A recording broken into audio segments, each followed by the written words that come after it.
Allerton Park was built as the private estate of Robert Henry Allerton at the center of the 12,000-acre Illinois agricultural enterprise assembled during the late 1800s. Allerton believed in the artistic power of nature, which led to his lifelong commitment to stewardship of the land and its natural elements. In 1946, Robert Allerton presented the first major gift ever given to the University of Illinois. He donated the farms to the university for use as an educational and research center. Throughout its history, Allerton Park has been dedicated to the preservation of nature, and recently they have developed a carbon-neutral climate action plan. This strategic plan continues the park's dedication to conservation of nature by reducing the carbon footprint of the facilities through a series of initiatives including geothermal wells, biomass boilers, and solar panels. This video series is an insight into the individual projects, their implementation process, and the energy benefits afforded through their implementation.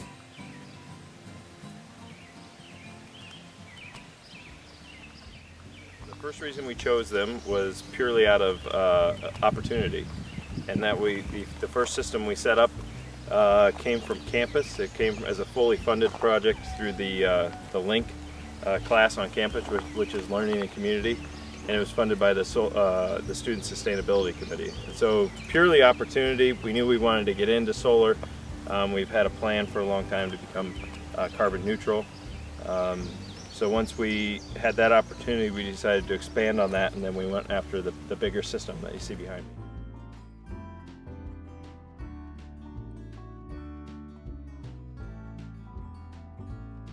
The first step in anything is to have a plan, and so the planning process was pretty intense, but ultimately it was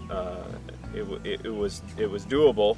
So that's where our APCAP, our Climate Action Plan, came into place, and that's where having students from campus to help us look at our consumption and our production capacity, and then ultimately our needs on where we go from there. Comes into course. When you're creating these types of systems, you want to be it's most efficient to be as accurate as possible with the amount of energy that you're producing and consuming, because the cost difference from Ameren, you're paying a premium to buy the electricity, and you're selling it back at a wholesale cost. Both of our solar systems are both grid tied, which means that they feed back into the power supply. And there's a meter on both systems that runs essentially backwards when it's producing energy.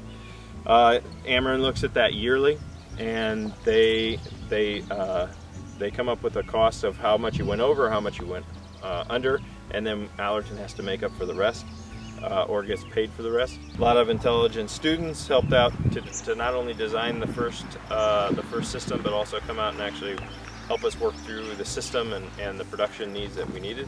After we developed the plan, we had to look for funding, and at the same time we were looking for funding, we were also looking at material acquisition, contracting out the actual installation of the panels themselves. So we had 3 major parties that paid into these 2 solar arrays.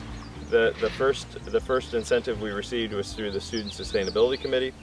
That's student funded, University of Illinois student funded, and they paid for the first solar array completely, and then helped with a portion of the second. We also worked with CDAC on campus a little bit.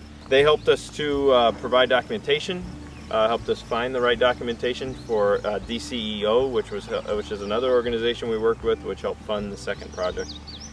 And then Allerton was the other sponsor for the second solar array, and we had a nice commitment of funds coming from Allerton, which shows that we're serious about this type of technology. Funding came through fairly quickly, and after that we had to wait on weather to break. Once weather broke, the material acquisition they came through. There were a lot of different parts from a lot of different parts of the country, and so those weren't always easy to acquire, and so that actually took a little bit of time to maneuver through. But once all that came in, the contractor was able to come in and get the solar arrays up in a matter of a week, and we had it grid tied in the following weekend. And so ultimately, from the time the material got on site to the time the panels were producing electricity was probably a week-long process.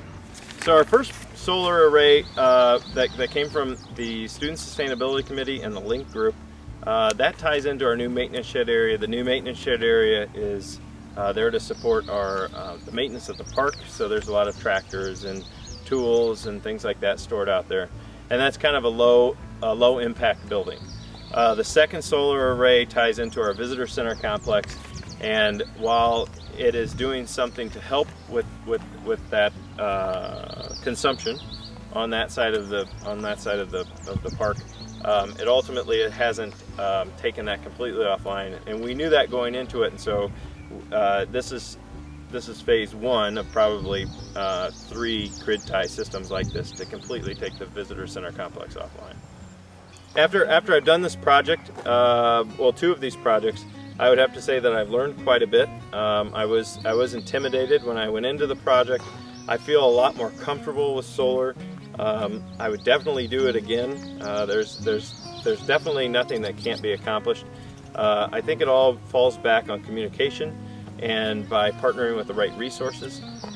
That's ultimately where we've gained the most traction, is when we have good partners and where we've learned from the mistakes that we've made, and when we've had high amounts of communication, those tend to be the best types of projects.